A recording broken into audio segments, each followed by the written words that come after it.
Hi, my name is Caroline, founder of Equitopia, and this is the second video in our series on saddle fitting. So there's certainly enough scientific information out there right now to indicate that each horse is different, and it's really important to make sure that a saddle fits the horse at all time. In this video, we are proud to work with master saddle fitter Jochen Schlese, who will point out 6 signs that might indicate that your saddle is part of a problem you are having, and some tools to help you find a solution to see if that may be an area that you need to delve further into.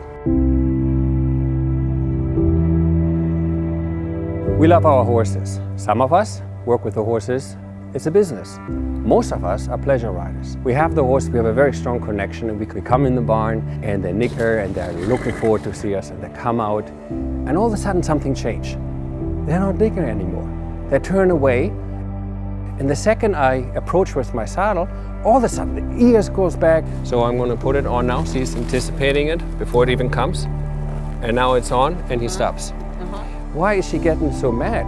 Of course it could be, does the horse have some other issues? Teeth, shoeing, training, riding. But the saddle is so easy to identify if this is the case, and especially if the horse tells you this. When you have the saddle and you go to the horse and the horse reacts, watch for these 6 signs. Let me walk you through this.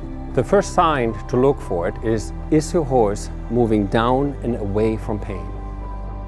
One of the main causes is that the shoulder can't slide through this triangle underneath the saddle.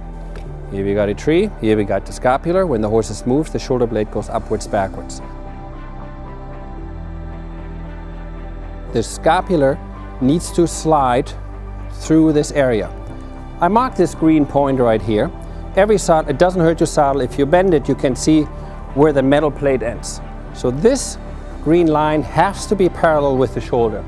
Let me demonstrate this, how you can find the angle of the shoulder on your horse.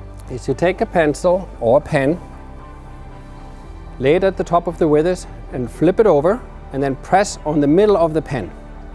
That is the angle of the shoulder. Here we got our angle. And if you don't have chalk, 2 pen will work too. Again, go to the widest part, flip it once around, push on the middle of the shoulder, and then put the other one right on the pipe. You're going to look right from this angle and see, are these 2 pens are parallel? Don't make the mistake and put it on top of the shoulder. And as you can see, these 2 pens do not match. They're not the same angle. Make sure you flip it over, push on the middle, and then run that other pen on the pipe. Clearly we see here that these 2 pens don't align. This angle on this western saddle for this horse will not work. The second point you can look for it, if the horse doesn't move forward. What causes that is that the horse gets pinched at the withers. What you see is that your horse is jumping hollow, it's not going forward, U-neck, not engaging. Let's remember, your saddle tree, there could be angle, and what I'm going to talk to you is the width right through here. So here we have a tree what is very narrow from here to here, and here's one what's a little wider from here to here. I want to see this nice and wide for 2 reasons. Not pinching the withers, and for the shoulder to get actually through here. Pinching the withers very often appears in this area here. Go to the base of the withers, go behind the shoulder blade, go 4 inch down and draw yourself a triangle. This triangle is very, very, very sensitive. So if your tree is too narrow in the tree width, it will pinch in this area. A very easy trick you can do with an English saddle, Western saddle, racing saddle, you need a pencil or very thin pen. When the saddle sits on the horse, you want to be able to move your pen very easy in that triangle, and then you want to feel a nice even contact right down here where your saddle needs to sit. You want to see no pinching or pressure in that 4 inch. This is a very good example of a very bad saddle. I can't even move my pen through it. And when I force it through it, all of a sudden, whoop, there's a big hole, a gap. So what that saddle actually does, sits on that withers and pinches this withers. This is a good example. You can see how easy the pen rolls through. Nothing pinches on the side, lots of room on the wither muscles, and then a nice even contact all the way through here. The third thing is, if you see swellings on the spine, you see bumps on the spines, you see deformity of the spine, check out if the channel is wide enough. You start off by finding the edge of the spine and where that back muscle stops. And if you run your pen or chalk or your fingertip against the hairline, you will see the muscle tighten. So we want to stay away from all those nerve endings. Do not put any pressure on that area. The fourth thing your horse may experience is the hock or stifle issues. You might experience lead issues. The horse is cantering very easy to the left, but will not pick up the right lead canter. Cross canters, you also find it, horse is not bending as good to one side than the other. One of the things you can do, you can see, is your saddle going to the right or to the left. The best way and the easiest way to do is have somebody right behind you. And if you really want to check for it, do it in the rising trot, going through a diagonal in the arena, look at the canter. Does it swing always to one side? 7 out of 10 swing to the right. Number 5, ruffled hairs, girth galls, white hairs, saddle sores. When the saddle moves in the position because the billets are too far forward, what will happen, the saddle is not supported in the middle, all the pressures in the back, you will see white hairs, and on some horses you will see divots in the musculature. To avoid it, make sure that you have a saddle that the billets hang in the right area. Where would the girth go?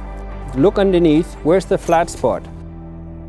Here you see the saddle behind the shoulder and the billets fall right in the girth groove. That's how it should be. And if your billets hang straight down, but they hang behind that girth mark, the girth will always follow the smallest area and it will go here. Or you might just pull it forward. So what happens next is the saddle will move forward, ruffles up the hair, sits now on the wrong area, and the only thing what holds that saddle from going further forward is the girth, and it galls the horse.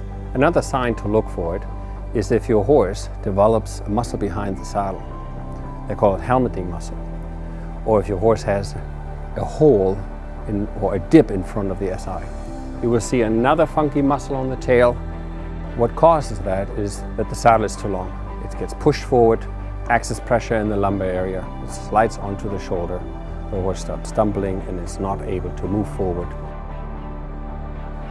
Find the point of the pelvis, move your fingers forward, run that chalk past the last rib all the way to the top, and then go straight down.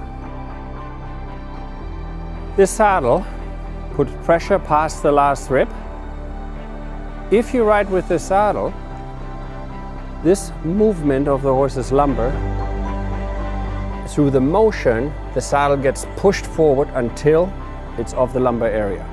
Your saddle must sit behind the shoulder and in front of the lumbar area.